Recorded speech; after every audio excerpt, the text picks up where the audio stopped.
Do you find solace in solitude? Is your destiny grind more productive when you're alone? Do you find LFGs, well, questionable? Are your friends jerk faces that have stopped playing the game? Well, me too. But you gotta get those pinnacles, for arguably the worst leveling system in gaming history that has been a cancerous blight on the soul of the Destiny community for 10 years. But I digress. The purpose of this video is to help those fellow lone gunmen to get some easy pinnacles while solo. I'm not a gaming savant and won't be making insane solo master runs, but I do want to give some hopefully helpful tips and builds to take on the solo challenge. On the docket today is the 100K solo Nightfall, the Disgraced, aka Novoto, aka scary little witch bitch that hides every time you shoot her. So frustrating. Anyways, on to the build. Today we're going with an Arc Titan on Thunder Crash. We're going with Tall Wall to block the Hive Knight AoE damage, Strafe Lift because, jumpies and stuff, Thunderclap because of ease of use, most importantly Storm Grenades.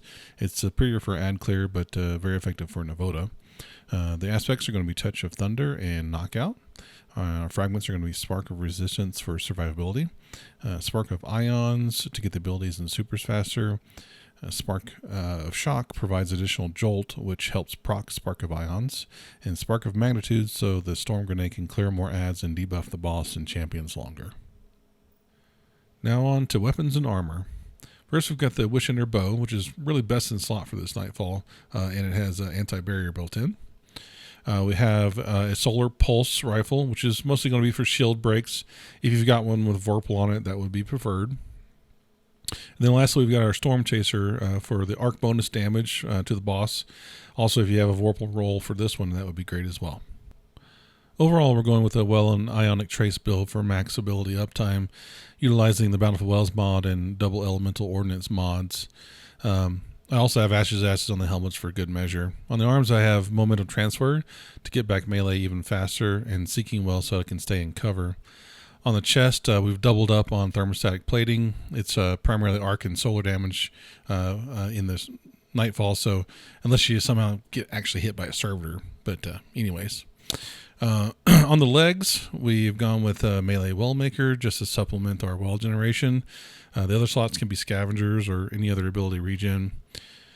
And importantly, thanks to the artifact, Surge Detonators for stunning and delayed regen. Great for champs, but also seems to affect the boss. And even more Ionic Traces from jolting enemies with bad amplitude.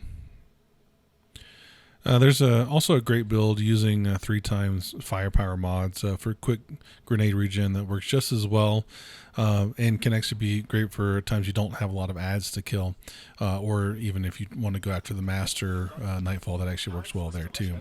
Both of these builds can also be done on a warlock, so if you prefer to use a warlock or if that's your only character, then feel free to go that route. So quick notes here, this is on legendary. Also, you have not gone crazy. I did speed up the footage so that we can try to save some time here. Part of success here is paying attention to spawn points and making a plan on how to attack the room depending on those spawns. Now this servitor, he can be behind that wall in that room already, or any number of combinations, so it's best to kind of play it by ear as you go through. A good starting point though is to get your grenade off in there because that will quickly take down the barrier champion, keep him from regenning, and get your ability starting to build up. Now I start my focus on the left side of the room because there's several spawns on this side and it creates a good kill box. So you just clear out the first group of Fallen here, and then there's going to be a large group of Shanks that spawn. Once you've dealt with them, there's actually going to be a spawn of Fallen on the door on the left side. So just keep chaining your grenades and your melees together to keep your abilities up. So you're going to clear the first group, and then once you clear the second group, that's when the barrier server is going to spawn. Unless everything has gone horribly wrong, you should have your super by now. So this would be a good time to unleash the fury. And hopefully you have better luck than I did and the server doesn't decide to teleport right when you're trying to land it. But no matter, it's an easy cleanup with a Wishender. And then we'll just clean out the last few remaining ads in this room and they'll be ready to move on.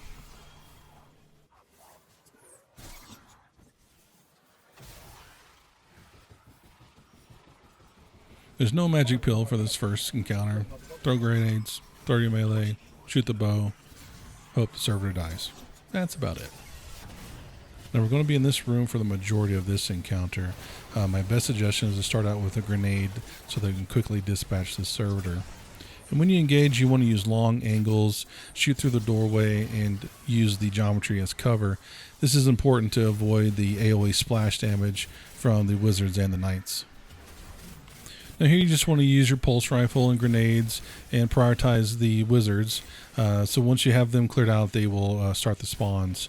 Now I believe there's 3 spawns, and they're going to include Thrall, but most importantly, each wave is going to have 2 knights with them. Now your best tool there is going to be to have a grenade to break their shields and take them down. That way you're not using your heavy to take their shields.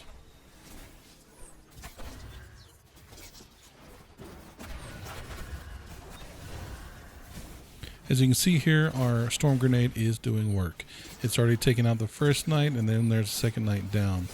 So we just get these ads cleared out, and then we should see the next wave. You can see we've got our next wave, and we got 2 more knights in there. So we just throw our grenade. Once we've got these cleared, then it's going to be time for the shriekers. Now just stay back in this room and take them down with your wish ender. It'll be easy work. Now it's time to address the bravest or dumbest knights in the fight, one of which is a barrier. The barrier will oftentimes fall down, but no problem. Just throw your grenade, and that actually will put you in a position to take out the next set of knights. So go ahead and get him cleared out, then move forward to pick up the wells, and you'll see that there are 2 knights on that left side. They're always going to be over there. So I just jump up, toss my grenade, and they'll be done and dusted. Again, unless you've made poor life choices, you should have your super by now, which is the perfect tool to dispatch the last champion in this encounter. I'm reading dense hive signatures in a facility up ahead. I don't like this. It feels like a trap. Let's spoil their plans.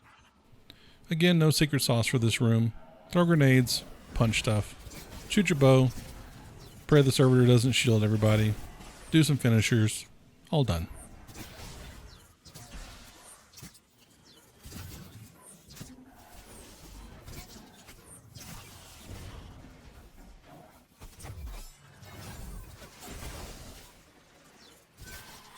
Well, now we've got some downtime, so I googled Destiny jokes, and I instantly regretted it.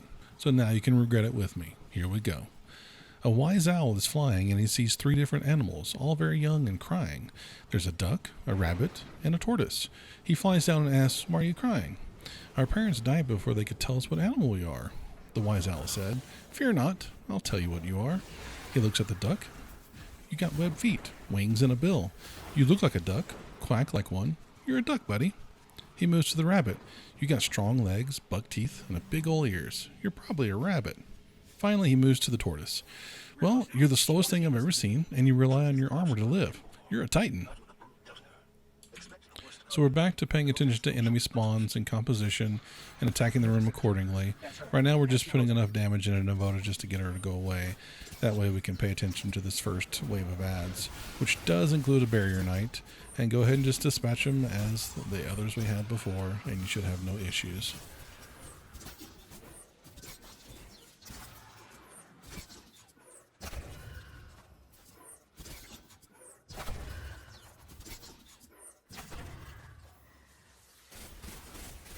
Now you don't see them, but there are 2 wizards behind the pillar, and I go ahead and throw my grenade to take care of them quickly because 3 wizards shooting arc bolts can be a bit much.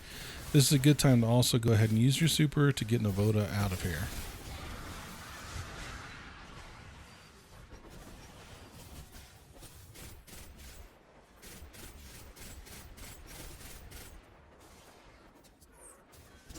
Next up, there will be an unstoppable ogre around this corner, but he's really no threat. Your real concern is the 3 knights. There's one in the balcony up above, and then there's going to be 2 that are actually spawned in the group on top of the hill. This is a good time to go ahead and use your heavy to take out the balcony knight, and then I'm going to move around to the far side to get in a position to be able to throw a grenade on the group on top of the hill.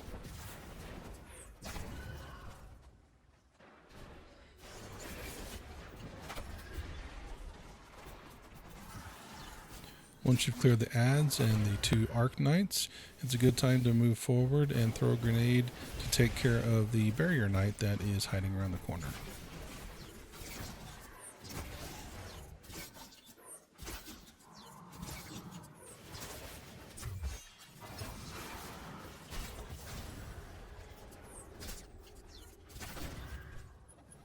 We've made it! Finally, in the boss room!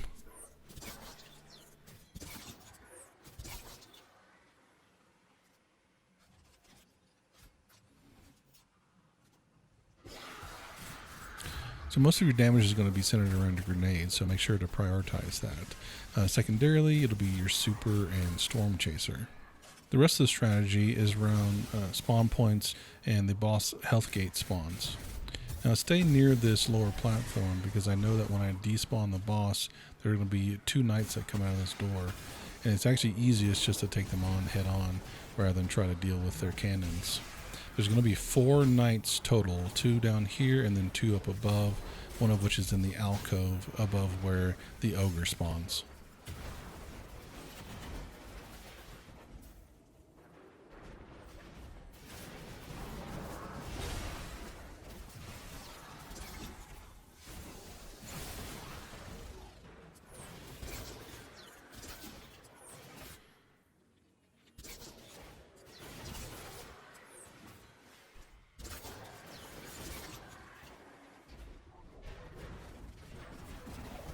Once you've cleared this wave, the boss will respawn, and you just turn around and go right behind this box here. This is the safest place in this entire room. If you ever get into trouble, come here. It is your safe harbor. Also notice how I have placed my wall. By putting it into the object like that, it actually gives you a little more room to protect you from the AoE splash damage from the boss, while also having enough room to kind of move around behind here without getting yourself into trouble. So you'll notice I have my super, but I'm not using it. It's because the boss is really close to a despawn point on her health bar. So it's better to save that for the next damage phase. Now that she's despawned, it's time for the Unstoppable Ogre. You'll also have a wave that spawns from the lower level, along with 2 additional ogres. Continue to clear the ads and then just stay in your safe harbor. Allow for the ads to kind of build up below you, and then 1 grenade will take them all out at once. And then it'll be easy short work of the 2 ogres that have spawned.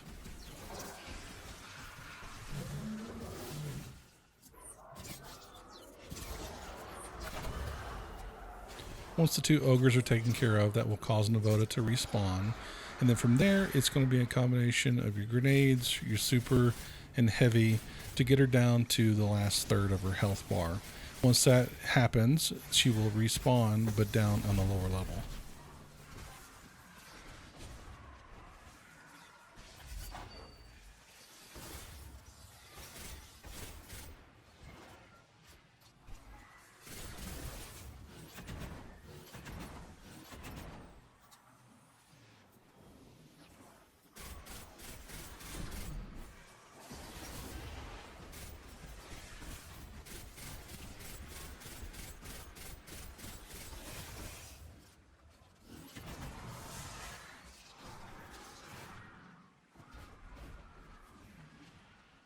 Now from here, it's the Avoid Exploding Thrall game. This is a never-ending spawn, so don't waste time trying to clear ads. One suggestion I will make, though, is there will be some Arc Knights that spawn. Try not to kill them because that will spawn additional ads, and it will quickly overwhelm you. Other than that, just keep moving. Keep repositioning yourself and cutting the ads to give you enough breathing room to damage the boss.